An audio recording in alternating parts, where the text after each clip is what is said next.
New Zealand ने आज बता दिया है कि श्रीलंका से मैच को कैसे जीता जाता है।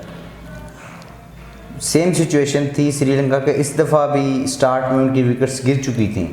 लेकिन न्यूजीलैंड ने उन्हें फ्री हैंड नहीं दे दिया पाकिस्तान की तरह। उन्होंने अपना प्रेशर बना के रखा है और मैच को एंड तक लेके गए हैं। अपना मैच जो है वो 60-70 रन से जीता है, 65 रन से मैच को जीता है। और अब इसका रन रेट पे भी उनका ज़ाहिरा फ़र्क आएगा, क्योंकि हम पहले भी ये बात कर रहे थे कि रन रेट जो है वो इन मैचेस के अंदर सेमीफाइनलिस्ट बनने के लिए बहुत इंपॉर्टेंट रोल प्ले करेगी। सो पाकिस्तान को भी यही सीखने की ज़रूरत है कि जब आप प्रेशर में ले आते हैं दूसरी टीम को तो फिर उसको रिलीज़ नहीं किया जाता। और अगर आप देखें तो न्यूजीलैंड की अपनी विकेटें भी गिरी हैं स्टार्टिंग ओवर्स में उनकी अच्छी खासी विकेटें। विलियमसन उनके वही सीन था जो इंडिया के साथ था ना कि 9 जैसे इंडिया का पावर प्ले के अंदर कोई 44-45 रन थे और 4 खिलाड़ी थे, तो न्यूजीलैंड की दफ़ा भी ये था कि न्यूजीलैंड के 9 ओवर्स में 45 रन थे और 3 खिलाड़ी आउट थे, लेकिन उन्होंने यानी कि सेकंड हाफ के अंदर मैच को बिल्कुल पलट दिया है। तो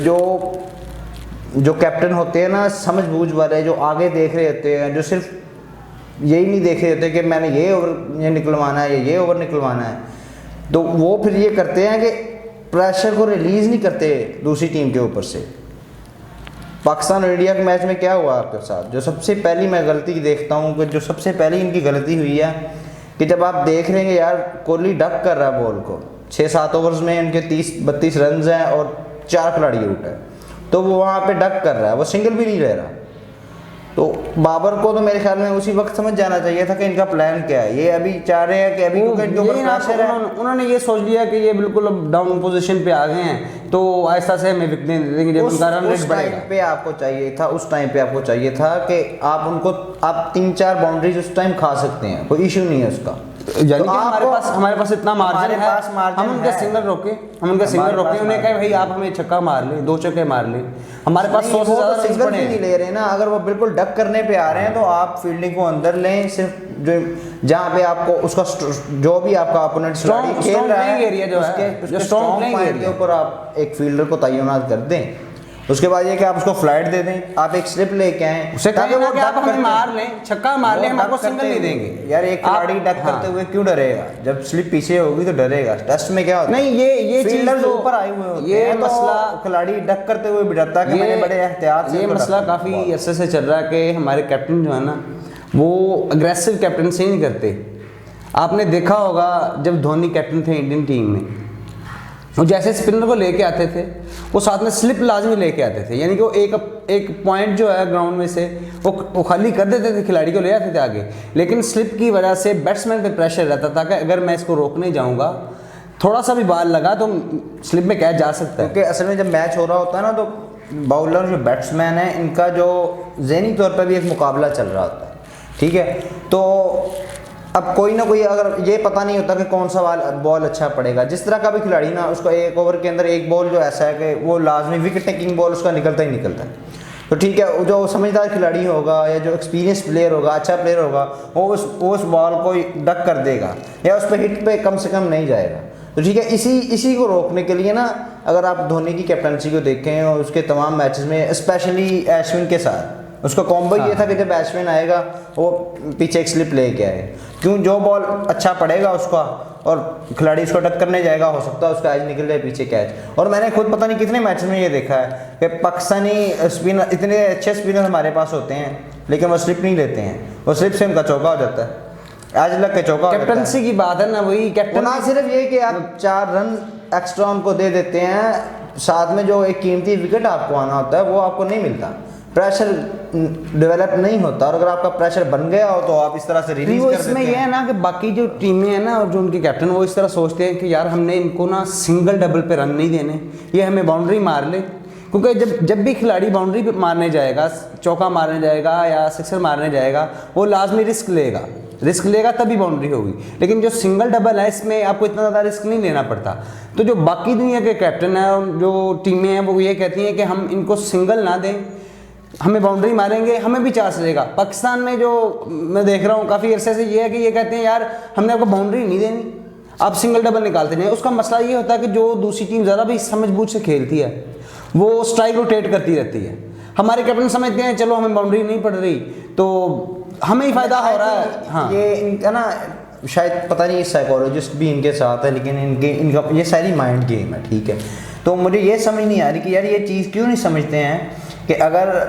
आप ये शायद इसलिए उनको सिंगल डबल दे देते हैं कि कोई नहीं हमारे पास अच्छे बॉलर्स हैं, तो अगर लास्ट के 2 ओवर्स में 20 रन मुझे याद है कि लेकिन हमेशा देखिए आपके जितने भी अच्छे बॉलर्स हो ना, 10 में से वो आपको 6 मैचेस जितवा देंगे, 7 मैचेस जितवा देंगे कि अगर 12 बॉलों पे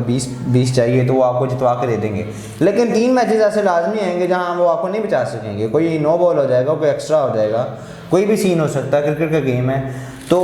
आपको अग्रेसिव कैप्टनसी चाहिए। इन ये लग रहा होता है जैसे कोई ना क्लाशनकोफ लेके बैठा हुआ पीछे, अब ये हार के आएंगे और इनको मार देगा। हालांकि ऐसा होता भी कुछ नहीं, होता भी कुछ नहीं। हमारे यही बाबर यही बाबर है ना, ये इंडिया वालों को डरना चाहिए कि उनके घरों के ऊपर वो पथराव करते हैं।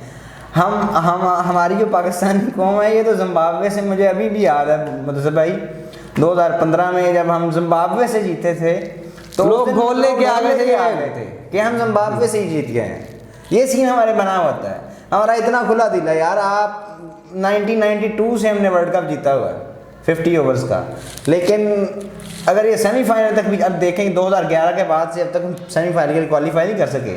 पिछले 10 साल हो गए उस बात को, हम सेमीफाइनल के लिए क्वालिफाई 50 वर्ल्ड कप में 50 ओवर 1999 के बाद भी हम सेमीफाइनल में 2011 में गए जब एशिया के अंदर कप आया। 2003 में भी फर्स्ट राउंड में बाहर हो गए थे, 2007 में भी आयरलैंड से इंतहाई बुरी तरह से हार के हम फर्स्ट राउंड से बाहर हो गए थे, लेकिन इन्हें किसी ने कुछ नहीं कहा था। मुझे ये समझ नहीं आती कि यार आपको रिस्क लेने में, आपको इस तरह अग्रेसिव कैप्टनसी करने में, अग्रेसिव प्ले करने में आपको इश्यूज़ क्या आ रहे हैं? कोई ना कोई रीज़न तो होगी ना यार। या फिर ये है कि इनका ये कहते हैं कि हमारा कुछ भी स्टेक पे नहीं लगा हुआ, बस हमने जाके खेलना आ जाना है। हार और जीत जो है वो इतनी कंसिडरेशन में नहीं है इन लोगों के। जीत गए तो जीत गए, हार गए तो हार गए। ये वही ऑर्थोडॉक्स प्ले है इनका। मैं कहता हूँ शायद पाकिस्तान की जो क्रिकेट है ना वो 90s में और 80s 90s के अंदर फंसी हुई है। ज़ाहिर है तब यही सीन हुआ करता था ना कि एंड पे अगर आप 12 बॉलों पे 20 रन हैं तो बड़ी मुश्किल से में हो गए, क्योंकि तब वो प्ले जो था वो इतना तेज़ नहीं था, ये गेम इतनी तेज़ नहीं थी। अब तो बिल्कुल डायमेंशन जो है T20 क्रिकेट ने तो बिल्कुल ही आगे चेंज कर दिया ना भाई। जैसा कि अभी बताया कि इंडिया के मैच में यही सीन हुआ है। आज न्यूजीलैंड के मैच में, उस दिन ऑस्ट्रेलिया और श्रीलंका का जो मैच था उसके अंदर क्या हुआ, मार्कस स्टोइनिस आया है, उसने 2 ओवर्स के अंदर वो मैं वही देख रहा था, उसने बरकस निकाला। मैं समझ रहा था, मैंने कहा थोड़ा मैच फंसेगा, वो जितना डिफरेंस आ रहा था ना क्लोज होगा, लेकिन भाई उसने इतनी पावर है उस बंदे के अंदर कि मैं कहता हूँ जो उसने लॉन्ग ऑन पे छिक्का मारा है ना, आई थिंक हैसरंगा था उस टाइम, वो दुनिया के किसी भी कोई भी प्लेयर मारे किसी भी ग्राउंड में वो लाजमी वो कैच होगा गैलरी में जाके। मैं लेकिन वो उसने ये होता खिलाड़ी का कॉन्फिडेंस था ना, शॉट का एंगल जो गया ऊपर बिल्कुल ऐसे मार गया, मैंने देखा कि यार ये तो कैच हो गया, लेकिन मैं हैरान कह रहा हूं ना उनका कॉन्फिडेंस है। और आप इतने बड़े ग्राउंड के अंदर मिस हिट आपका छक्का जा रहा है, और उनका वो मैच था डू और डाई अगर वो श्रीलंका से हार जाते तो बाहर थे, ऑलमोस्ट बाहर थे वो। हाँ तो वही ना, T20 क्रिकेट जो है ना इसने डायमेंशंस बिल्कुल चेंज कर दिए हैं। आप एक ओवर के लिए भी अब जो प्रेशर है ना वो दूसरी टीम के ऊपर से रिलीज नहीं कर सकते, आप रिलैक्स नहीं कर सकते आप। दूसरी टीम का अगर टेल एंडर्स भी चल रहे हैं ना तो हो सकता है उनमें से 2-4, क्योंकि T20 में चाहिए कितना होता है 150-160 जो एवरेज है स्कोर, तो अगर आप एक ओवर में उनको 20 रन दे दें तो चाहे उनके 4 खिलाड़ी आउट हुए हों, 5 खिलाड़ी आउट हुए हों, उनको चाहे 12 की 13 की 14 की रन रेट भी हो ना, तो वो एक मोमेंटम बन सकता है वहाँ से। तो आप T20 क्रिकेट के अंदर बिल्कुल रिलीज नहीं कर सकते। मैं तो यही सोचता हूँ कि काश हमारे जो प्लेयर्स हैं और हमारे जो कैप्टन और हमारी मैनेजमेंट है वो अगर खुद से इनके माइंड में नहीं आ रहा, खुद से अगर यही सोच रहे हैं कि अल्लाह मियाँ इनके ज़हनों के अंदर डाल देंगे, अगर वो नहीं आ रहा है तो कम से कम यार दूसरों से ही सीख लें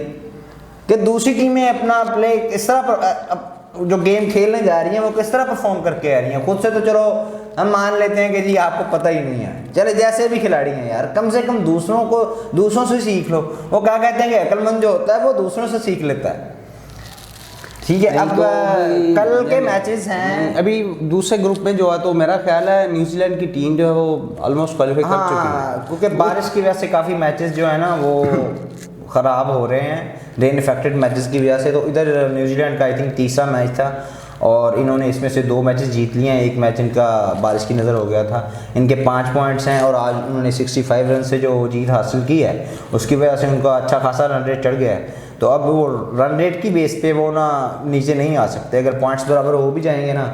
तो कभी इम्कान तो यही है कि न्यूजीलैंड जो है ना वो क्वालिफाई कर जाएगा। लेकिन तो हाँ। क्या मेरे ख्याल में ऑस्ट्रेलिया और इंग्लैंड के इनके दरमियान हाँ, बनेगा कि जो दूसरा स्पॉट है ना, न्यूजीलैंड तो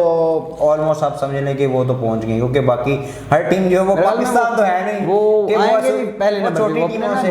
ग्रुप ए में से वो चले, वो तो अभी बात की बात है ना कि इधर से कौन जाएगा उधर से कौन जाएगा। लेकिन उधर से ये कि जो न्यूजीलैंड है उनका ऑलमोस्ट हो गया, कंफर्म हो गया, क्योंकि बाकी ठीक है अभी उनके 2 मैचेस पड़े हैं लेकिन दोनों मैचेस जो हैं वो ये छोटी टीमों के खिलाफ हैं। तो और उनका रन रेट का भी इतना इशू नहीं है, रन रेट का भी इतना इशू नहीं है। हाँ, अगर कोई बारिश वगैरह उनके दोनों मैचेस को खराब कर दे तो फिर तो जाहिर है वो फिर शायद रन रेट का फिर इशू बढ़ जाता है, वो कोई मैच हारे नहीं, वो एक फैक्टर ही अलग है, रेन का जो फैक्टर है ना वो ही अलग है। तो अगर हम ग्रुप बी की बात करें जहाँ हम पाकिस्तान इस टाइम पाकिस्तान की जो गाड़ी है वो पी वाले इशारे में फंसी हुई है तो उसको निकालना अपने। तो कल 3 मैचेस खेले जाएंगे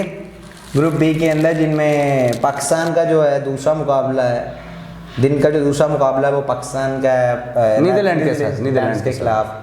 और पहला बांग्लादेश और जिम्बाब्वे का है, और तीसरा शाम को जो मुकाबला है ना वो देखने लेकिन उससे पहले आपको नीदरलैंड से जीतना होगा, यानी कि ये हाल आ चुका है कि हमें नीदरलैंड देख रहा था कि वो नीदरलैंड वाले आई थिंक कैप्टन कह रहे थे इनका कोच के जिम्बाब्वे की जीत से हमें लग रहा है कि हम भी जीत सकते हैं, हम भी पाकिस्तान को यानी कि वही मैं कहता हूँ कि आज न्यूजीलैंड ने जिस तरह जीता है और जिस आप इनका रिकॉर्ड उठा के देख लें, ये एसोसिएट टीम्स को बताते हैं कि हम आए हैं खेलने, हम चीज़ क्या हैं। चले ये तो सेना कंट्रीज़ में ऐसे आ जाता है ना, आप इंडिया को देख लें, इंडिया का अभी मैच जिम्बाब्वे के साथ जब होगा ना तो आपको पता चल जाएगा कि वो बड़ी टीम है, वो अपने आप को शो करते हैं। और पाकिस्तान का ये है कि ऑस्ट्रेलिया में अगर जाएं उनका दिन अच्छा हो तो ऑस्ट्रेलिया में ऑस्ट्रेलिया जैसे खेलते हैं, और जिम्बाब्वे अगर ओपोनेंट हो तो जिम्बाब्वे की तरह खेलना शुरू कर देते हैं। तो वो जिसे हम कहते हैं ना कि आपकी क्लास होनी चाहिए, आपकी टीम की एक क्लास होनी चाहिए, आपका एक ब्रांड होना चाहिए कि जब आप मैदान के अंदर आ रहे हैं खेलने के लिए एक दो दफ़ा में अगर देखें तो वो तो और जो रेयर केसेस है कि ऑस्ट्रेलिया जिम्बाब्वे से हार गया था 2007 नहीं, फिर जो T20 इनके कभी कभार चांसेस है ना, कभी कभार ऐसा होता है, लेकिन अगर ज़्यादातर देखा जाए ना तो पाकिस्तान ऑलमोस्ट, लेकिन आप उसको छोटी टीमों के साथ है ना वो मैच बहुत ज़्यादा इनका फंसता है पाकिस्तान का छोटी टीम के साथ। अभी अगर पाकिस्तान का सीन आपने ऑन करवाना है, अगर आपने फाइनल 4 में जाना है तो फिर उसका तो सीन यही है कि कल एशियन सुपरमेसी चाहिए, एशिया की सारी टीमें जीतेंगी। कोहली भाई कल आपसे कोहली भाई जिस तरह आपने कल पाकिस्तान के खिलाफ परफॉर्म किया था, हमें कल आपसे वैसे ही परफॉर्मेंस चाहिए,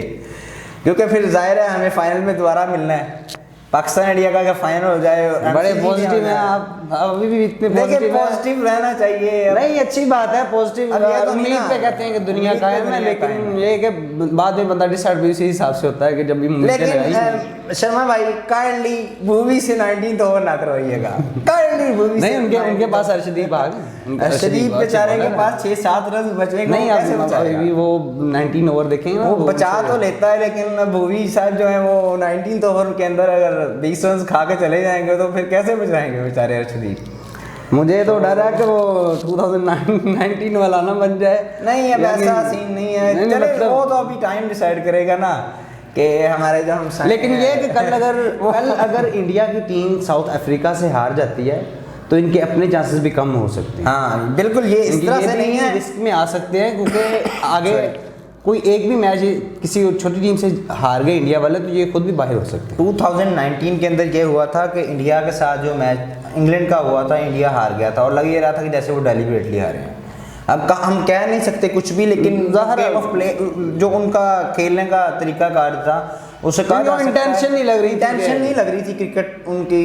यानी कि मैच जीतने की, लेकिन उसके बाद भी पाकिस्तान का चांस कायम था, क्योंकि उसके बाद इंग्लैंड और न्यूजीलैंड का मैच था और अगर वो न्यूजीलैंड जीत जाता तो फिर पाकिस्तान जा सकता था। लेकिन अब की बार भी यही सीन है कि हम टोटली डिपेंडेंट नहीं है, लेकिन चांसेस इसी मैच के अंदर ज्यादा है। देखिए ना, अगर कल इंडिया हार जाता है तो फिर यह कि इंडिया किसी और टीम से हारे या साउथ अफ्रीका वो किसी और टीम से हारे, पाकिस्तान ने तो बहुत मुश्किल है, वो तो ये दोनों टीमें अगर आप कहते हैं ना वो बुला है, बुला वो खा जाती है वो। आप देखें ना तो जो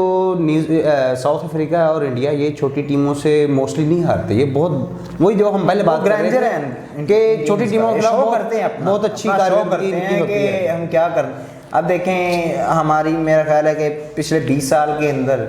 किसी भी वर्ल्ड कप में या किसी भी आईसीसी के इवेंट में जो सबसे अच्छी कारकर्दगी रही है वो लास्ट वर्ल्ड कप में रही है 2021 में। और उसमें भी सीन क्या बना था कि स्कॉटलैंड के अगेंस्ट जो इनका मैच था उसमें ये ठुस कर गए थे और मलिक साहब जो थे उन्होंने आगे बचाया था। 18 बॉल पे 50 बनाए थे उन्होंने, 18 बॉल पे 50 बनाए थे, तो हम बच गए उसकी वजह से। लेकिन हो सकता था कि उस दिन भी कोई अपसेट हो जाता। तो अभी लेट्स सी, कल के लिए दुआ करें कि एशियन सुप्रीमेसी हो, बांग्लादेशी जो है वो तो कल का यानी कि ऑलरेडी जो हमारे भाई हैं, इंडियंस भी भाई बनना चाहते हैं कि नहीं बनना चाहते, ये भाई इंडियंस के ऊपर है कि वो हमारे भाई बनना चाहते हैं ना। कल यानी कि जो आपका मैच सिर्फ एक नहीं है कि 2-3 घंटे की आपको टेंशन हो, आप 3 मैच मुसलसल 10 से 12 घंटे वो टेंशन में रहेंगे आप। जब तक तीनों मैचेस आपके हक में नहीं हो जाते तो तब तक आप मैच में फंसे रहेंगे। आपके वही कह रहे हैं ना कि आपका एक मैच नहीं, आपके कल 3 मैचेस है और आपको तीनों ही जीतने। और मेरे ख्याल में कल फिर फखर जमान को खिलाएंगे, ये हैदर अली को शायद खिलाना तो चाहिए। देखें वो तो पिछले मैच का खिलाड़ी है, पिछले मैच में भी देख सकते हैं पिछले मैच में वो 2017 की जो चैंपियंस ट्रॉफी है उसके फाइनल में उन्होंने कितना अच्छा परफॉर्म किया था। लास्ट वर्ल्ड कप के सेमीफाइनल में उन्होंने स्टॉक को कैसे बड़े बड़े छक्के में कहा था, दिल खुश हो गया था वो छक्के जायगेंटिक सिक्सेस थे, वो ह्यूज सिक्सेस थे। और इसके अलावा ये है कि वो पाकिस्तानी टीम में एक वाहिद खिलाड़ी मैं मानता हूँ फखर जमान को, जो सिंगल हैंडेडली मैच को ना जितवा सकता है आपको। जैसे कि आपने देखा 2021 में जो साउथ अफ्रीका में सीरीज थी, तो हालांकि 110 पे 5-6 खिलाड़ी पाकिस्तान के आउट हो चुके थे और हमें 340 रन चाहिए थे। तो फखर जमान वो अकेले लग रहे, उन्होंने यानी कि सिचुएशन की परवाह नहीं की कि मेरे ओपोनेंट कौन है या हमारे कितने आउट हो चुके हैं। वो अपना लगे नहीं, वो 193 पे जब वो रन आउट हो गए थे, वो एक ऐसे खिलाड़ी हैं कि जो ना साइकोलॉजिकली स्ट्रॉन्ग, काफी ज्यादा स्ट्रॉन्ग, जो हमारी बाकी टीम, हमारे पाकिस्तानी टीम साइकोलॉजिकली बहुत कम नहीं है, कम बैट्समैन अगर बैट्समैन बॉलर फिर भी जो है ना हारिस हैं कि वो एक्सपीरियंस्ड हो चुके हैं, वो प्रेशर में और मेंटली स्ट्रॉन्ग है। बैट्समैन काफी कम है, आप जो हैं वो काफी मेंटली स्ट्रॉन्ग है कि वो, लेकिन वो तो बॉलिंग में आ जाएगा ना। बैटिंग की अगर बात करें तो बैटिंग में वाकई मिसबा थे जो इतने स्ट्रॉन्ग थे, वो सामने जिसको मर्जी ले आओ। साउथी कह रहा था कि यार अपने में 2010 में जब पाकिस्तान और न्यूजीलैंड की सीरीज हुई है तो तब स्पोर्ट्स ने कहा था जनरल, तो उसमें साउथी का बयान लिखा था कि मैं थक जाता था और जिच हो जाता था जब मिसबा बैटिंग करता था ना। ज़ाहिर वो अब जैसे मर्जी उन्हें खिलाते हैं, जो मर्जी डिलीवरी कर ले, अगर वो आगे से आ गए हैं, वो वहाँ सेट हो गए हैं तो वो अपनी मर्जी से जाएंगे, उनको लेके उसे आप पाकिस्तानी राहुल द्रविड़ कह सकते हैं। बिल्कुल के खा जो आपकी बैटिंग की ना, जो जैसे द्रविड़ थे कि द वॉल उन्हें कहते हैं, तो पाकिस्तानी अगर निकाला जाए ना तो मैं कहूँगा कि वो मिसबाह लगते। और वो वैसे भी फास्ट बॉल को बहुत अच्छा खेलते थे, उनका स्पिन के खिलाफ भी रिकॉर्ड काफ़ी अच्छा है, काफ़ी अच्छा था, लेकिन फास्ट बॉल के खिलाफ भी काफ़ी अच्छा रिकॉर्ड है।